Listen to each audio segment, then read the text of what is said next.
What do you remember about the Spanish flu? I just remember that every member of the family was sick but me. Mom and Daddy were in bed. There was a girl that lived with us. She was sick and she was in bed. And I stayed in the room where my parents were in bed, and I sat in my little rocker and rocked my dolls. And Mother said I was the best I'd ever been. I was real good while they were sick. Well, we didn't have electricity until I was 8 years old. So if I had homework to do, I sat at the kitchen table with an oil lamp to give me light to see how to do my homework. We had to use oil lamps to see by at night until I was 8 years old and the town got electricity then. Mm-hmm. We lived in a 2-story frame house. As I said, we didn't have electricity, so Mother cooked on a wood stove. And the water that we had heated to use, there was a tank on the stove that you fill with water, and the heat from the stove heated the water for us to have to wash dishes and take baths. We didn't have plumbing, indoor plumbing. We had outhouse.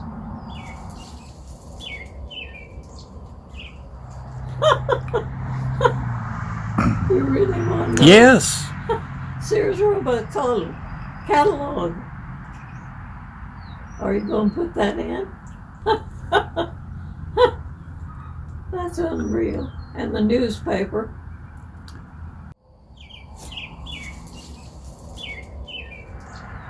When we got electricity, we didn't have light fixtures in the house. We had drop lights. You know what a drop light is? It had a little chain that you pull to turn the light on. Yeah.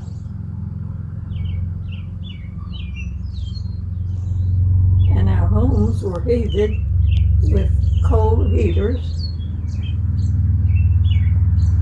or a fireplace. Now, when we got electricity, we had a cousin that was an engineer on the train. Mm-hmm. And he had been, when he passed at night, he blew his whistle. So after we got electricity, Daddy fixed a string from his bed to the chain that you pull to get the light on. And when he blew his whistle, Daddy turned the light on. And when he turned the light on, Cousin Bodie answered him to let him know he saw the light.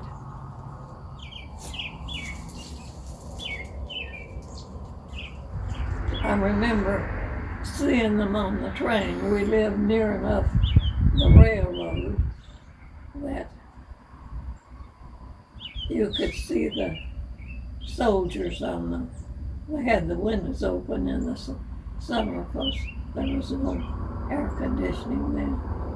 And I could see the soldiers. I would sit on the steps at the back porch and wave to them, and they'd wave back. I thought that was really something that the soldiers waved to me.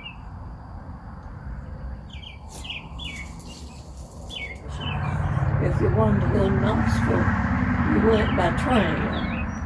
For the depot, there was a man that stayed there all the time through the day. You went in there to buy your ticket to take your ride to Knoxville. And they had benches in there that you sat on and waited until time for your train to come if you had arrived early.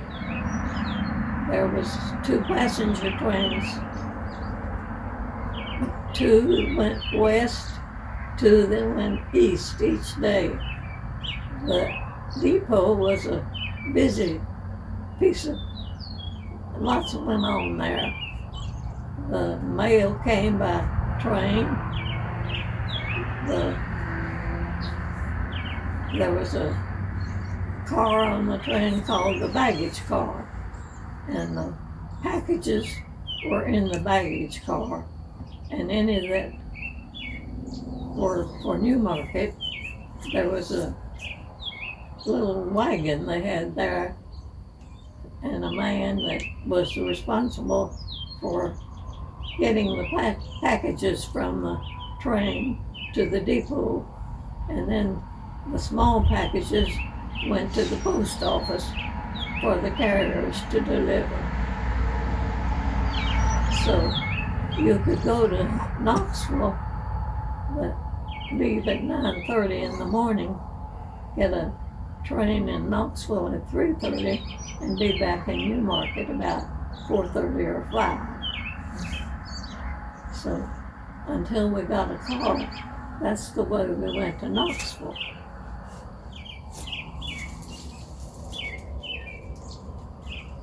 Transportation back then was by horse and buggy, or horseback,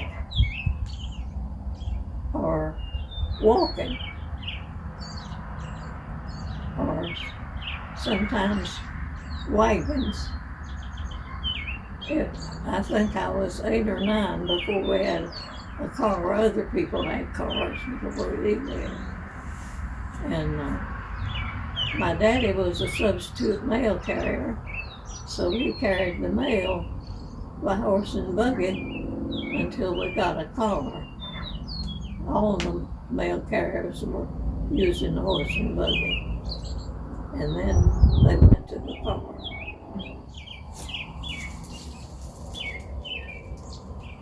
The first car we had was a Model T, and Dad let me learn to drive it. Mm-hmm. And there wasn't much traffic then, so he didn't have to be too worried about me driving. I didn't drive a whole lot. To operate the accelerator, there was a lever on the steering wheel that you used your hand to adjust the speed you were going. There was 3 pedals on the floor.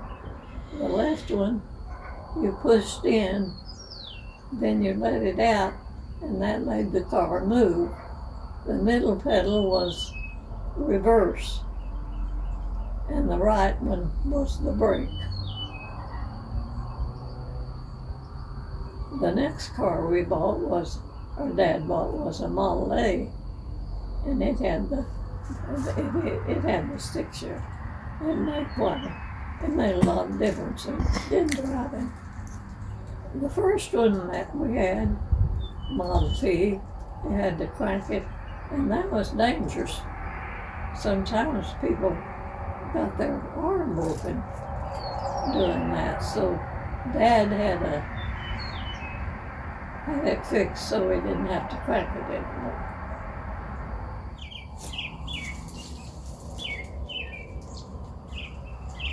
We had 2 general stores, one on the north side of the railroad and one on the south side.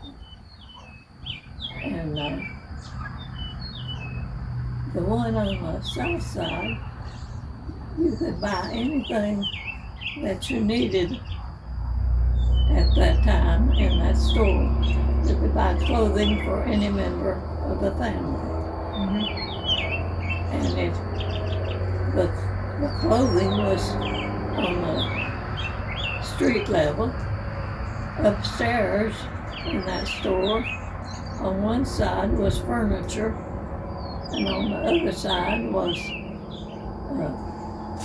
stoves, cook stoves and heating stoves, and dishes, and other things that you would use in the kitchen for preparing the meal. And the other store did not carry furniture but they did carry some clothing and the grocery items. Another thing they carried after we got electricity was an ice box, I guess you'd call it ice box, that had ice cream in it. And it had 4 sections, and each section had a different flavor in it. It had vanilla and chocolate and cherry and strawberry. And you could, for a nickel, you could buy a cone of ice cream. And that was a real treat. But that store was the only one that carried that item. And upstairs in that store, 2 ladies had a millinery shop. And they sold hats. They also made hats. And they had hats for women. They had hats for children. And I believe they sold hats for men up there. I think so. And I like to go up there and look at the hats. The store that carried all the items for the family clothing had other items, grocery items. You didn't have a lot of grocery items like we have now, but you could buy some things. You could get crackers, a few canned items, and they had a glass case with candy in it, and I loved to look at the candy. And sometimes when I went to the store, Mother would give me a few pennies to get some candy. And the clerk asked me one day what kind did I want. I didn't answer. And he said, "Would you like for me to mix it?" And I said yes, and I was so excited. I got chocolate drops and bonbons, and I don't know whether there was another kind or not. But the bonbons were different colors, greens and pinks and yellows, and I was really excited when I could get that kind of candy.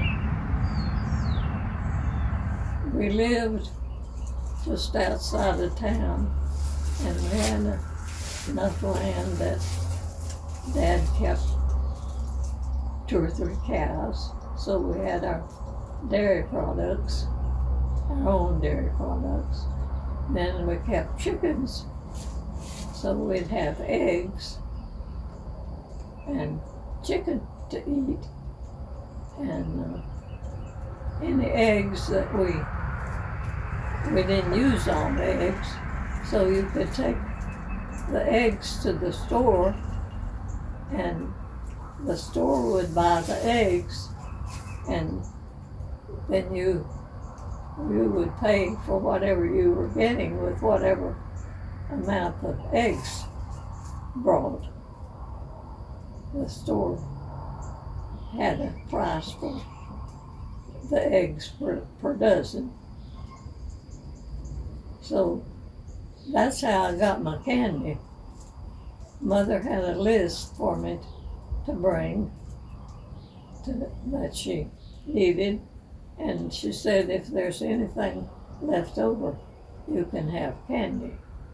So she had that list fixed to a fine point, and there was always 2 or 3 pennies.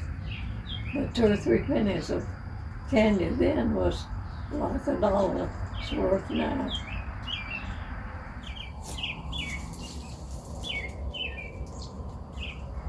And I lived about a half a mile from school, and I could walk to school. Back then, they had schools out in the country, 1-room and 2-room schools. We didn't have plumbing at the school. We had outhouses. There was a spring near the school, and boys carried water in buckets from the spring and put on a shelf near the building, and each bucket had a dipper in it, and everybody drank out of the dipper, same dipper. Mother bought a folding cup for me, so water was poured in my cup and I didn't have to drink out of a dipper. And the school was heated by coal heaters, so we weren't really very warm. And at that time, since we didn't have central heat, we had to wear real warm clothing. We wore long underwear. And at that time, girls and women weren't wearing pants, so we wore dresses. And with the long underwear, they pulled on long stockings over the underwear. And usually those stockings were black. I had a really, really good teacher. And there was 8 or 10 of us in the class. And we were all about on the same reading level. And she stressed the reading. And each of us had to stand each day and read our lesson. And then she marked something for us to take home and learn that night and be able to read the next morning. She also had a list of words for us to learn to spell and some problems for us to learn to do to bring back the next day. That was first grade. We had finished what was required by the middle of the year. That would have been the New Year started after we went back after Christmas. So it was the same thing after Christmas. We started second grade. We finished first grade, the first half of the first year. We finished second grade, the last half of the first year. When I took my grade card home after school was out, it said, "You have been moved to the third grade." And my mother was most unhappy. She said, "This can't be. You're not ready for the third grade." So she went to talk to the teacher. She said, the teacher said, "What am I supposed to do with her? All these students have completed everything they were supposed to do in the first and second grades. I'll have a new class coming on the next new year, and then start of the new year." So I started the third grade when I was 7 years old. My mother wasn't happy about it. And later on that year, the state gave an exam for all 7th graders. They could take it if they passed it, and they wanted to, they could move on to high school. My mother would not let me take the test. It was not required. It was a matter of whether you wanted to or not. I asked to take it, and I said, "I won't ask to go to high school." She said, "You won't take the test at all." The school burned. It was sad. We could see it from our house. It burned that night.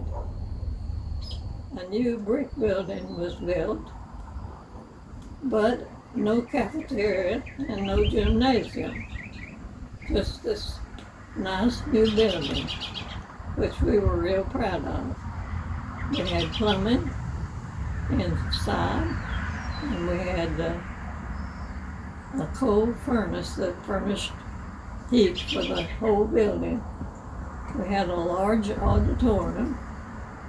This was grammar school and high school together, but the building was built so we only saw high school and grammar school together was at chapel. We had chapel every day in the auditorium. And some minister from one of the churches was there to speak to us, have a devotion, and then we sang songs, the entire group of school folks. We learned a lot of songs that way.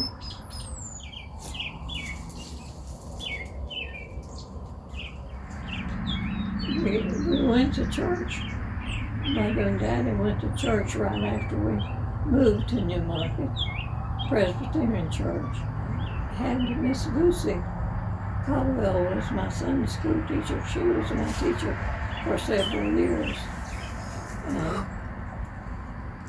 We had a Christmas program every year, and that program was on Christmas Eve, not in the middle of December, but Christmas Eve.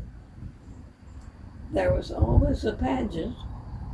It was for the older children. For the little folks, they had what they called recitations.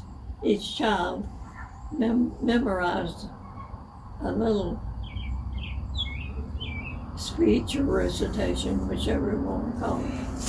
And we were lined up before the congregation and said our speeches, and then we were taught some little Christmas songs, and we sang those.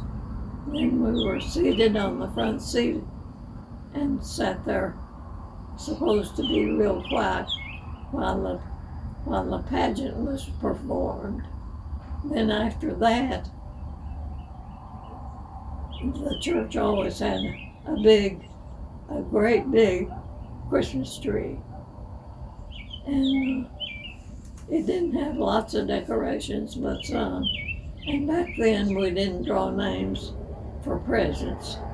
But we had the Sunday school furnished a treat for all the children. And the name of each child was put on the bag that the treat was in. And after the program was over, Santa Claus came down the aisle, ho, ho, ho, and gave out the treats to the children. And it was really a treat back then. That treat had an orange and an apple, some raisins, and different kinds of candy, and a stick of candy. And for us, that was a real treat. At Christmas was the only time that you got oranges at that time in my life. So it was wonderful to be getting oranges.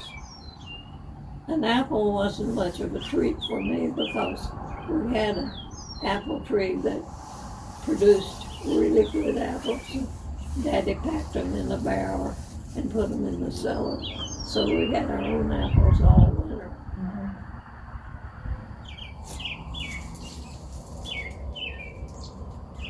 But I couldn't vote till I was 21 back then. Oh, it was exciting to get to go vote. I could hardly wait. I was a Republican, but I voted for Roosevelt. Things weren't very good.